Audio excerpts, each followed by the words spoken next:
আসসালামু আলাইকুম। ওয়ালাইকুম আসসালাম। সুপ্রিয় দর্শক বন্ধুরা, আমরা আজকে আপনাদেরকে নিয়ে আসছি একটা অপ্রচলিত ফল, কিন্তু অত্যন্ত সুন্দর এবং সুস্বাদু খেতে, আমাদের সেই চুকাই ফল। চুকাই ফলের খেতে আমরা নিয়ে আসছি আমাদের একজন চাষি, অত্যন্ত শৌখিন চাষি এবং অত্যন্ত পরিশ্রমী, যিনি বিভিন্ন ধরনের শাকসবজি আবাদ করে থাকেন এবং প্রতিনিয়তই নতুন নতুন প্রযুক্তি বা নতুন নতুন বাজারের চাহিদা সম্পন্ন ফসলগুলির আবাদ করে থাকেন আমাদের সেই রুবেল ভাই এই জমিতে চুকাইয়ের চাষ করেছেন। রুবেল ভাই, আসলে অনেক সুন্দর লাগে আপনার এই জমিটা, তাই না? হ্যাঁ, যে গাছে লালে লাল হয়ে গেছে মনে হচ্ছে, তাই না? অনেক সুন্দর একটা ফল, চুকাই ফল। আচ্ছা, আপনি এটা কিভাবে উদ্বুদ্ধ হলেন এই চুকাই ফলটা করার জন্য?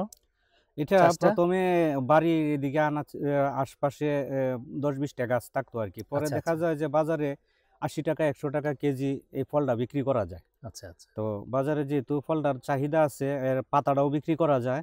তারপরে আমি ভাবলাম যে বাড়িতে তো টুকটাক একটু একটু করি, দেখি বাণিজ্যিকভাবে করলে কতটুকু হয়। দর্শক বন্ধুরা, আমরা অত্যন্ত সুন্দর একটা বিষয় নিয়ে আমরা শুনলাম যে আসলে এই চুকাই গাছটা মূলত এভাবে মাঠে খুব কম আবাদ হয়ে থাকে। মূলত আমাদের গ্রামগঞ্জে বসত বাড়ির আশেপাশে একটি দুইটি বা চারটা বা পুকুর পাড়ে এরকম দু একটা গাছের চাষ করা হয়ে থাকে পারিবারিক চাহিদা মেটানোর জন্য সবচেয়ে বেশি। কখনো কখনো এটা বাণিজ্যিক আকারে করা হয়ে থাকে। সেটার একটা জ্বলন্ত উদাহরণ আমাদের রুবেল সাহেব। আসলে এই চুকাই গাছ মূলত পাটের একটি প্রজাতি। পাটের প্রজাতি হলো এই চুকাই গাছ। যাই হোক, এই চুকাইয়ের পাতার ভর্তা এবং চুকাইয়ের ফলের আচার, চুকাই ফলের তরকারি, টক রান্না করে মাছ দিয়ে যেটা হয়, চুকাইয়ের জেলি, এবং চুকাইয়ের সবচেয়ে ভালো আরেকটা বিষয় রুজেলা চা এই চুকাই দিয়ে তৈরি করা হয় থাকে, আপনারা পরিচিত। আমরা দেখতে পাচ্ছি রুবেল ভাই অনেকটা জমি। রুবেল ভাই, কতটুকু জমি আপনি এখানে চাষ করছেন? আমার এখানে 1 বিঘা জমি। 1 বিঘা জমি চাষ করছেন। 1 বিঘা জমি চাষ করতে আপনার কত টাকা ব্যয় হয়েছে? 1 বিঘা জমি চাষ করতে আমার এই যে জমি প্রস্তুত, মালচিং, সব মিলে 20,000 টাকার মতো। 20,000 টাকার মতো জমি প্রস্তুত, সার ব্যবস্থাপনা এবং সব মিলে মালচিং পেপার সহ। মালচিং পেপার লাগছে 10,000 আর 10,000 অন্যান্য খরচে গিয়ে আপনার 20,000 টাকা খরচ হয়েছে। আচ্ছা, আমরা প্রথম দেখছি যে জমি থেকে আপনি বাজারে পাতা বিক্রি করছেন, আটি বেঁধে বেঁধে, না? কত টাকার পাতা আপনার এই জমি থেকে আপনি বিক্রি করছেন? তোমার এখান থেকে অনেক পাতা হয়েছে, কিন্তু সব পাতা আমি বিক্রি করতে পারছি না। আমি একা যতটুকু সম্ভব, তো 40,000 টাকার মতো। 40,000 টাকার পাতা বিক্রি করছেন শুধু।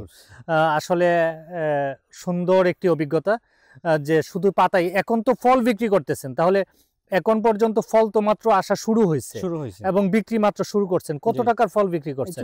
25-30 হাজার টাকার মতো ফল বিক্রি হয়েছে। কত টাকা কেজি এখন আপনি বিক্রি করতে পারতেছেন? পাইকারি 50 টাকা কেজি। 50 টাকা। আমি দেখতে পাচ্ছি যে আপনার জমিতে খুচরা 80 টাকা, না? প্রচুর ফল আপনার জমিতে। আপনি যদি সবটুকু ফল বিক্রি করতে পারেন, তাহলে কত টাকার ফল আপনি এখানে বিক্রি করতে পারবেন বলে আপনার ধারণা?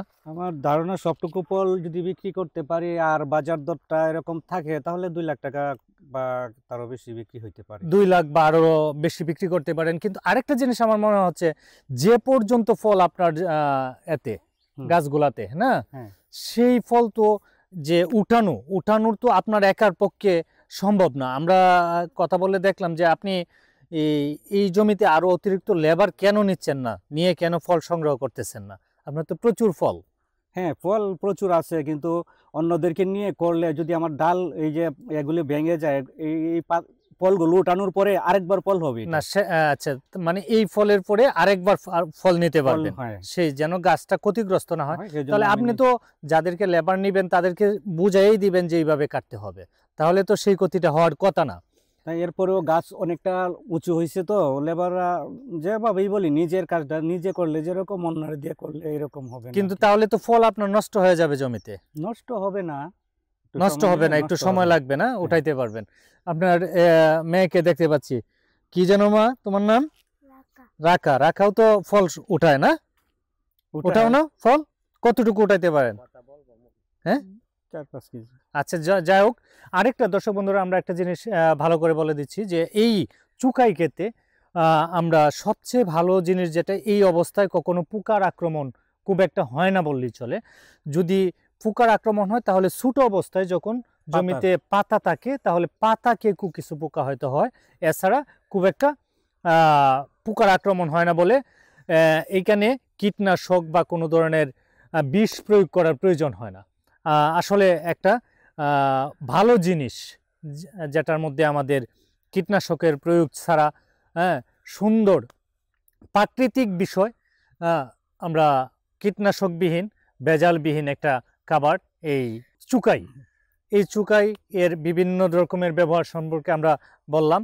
আমরা রুবেল ভাইয়ের এই চুকাই চাষ লাভজনক হয়ে উঠুক এবং ওনার এই ফসল আরও সমাদৃত হোক সমাজে, সেই আশা ব্যক্ত করে আজকের মতো বিদায় নিচ্ছি। আসসালামু আলাইকুম।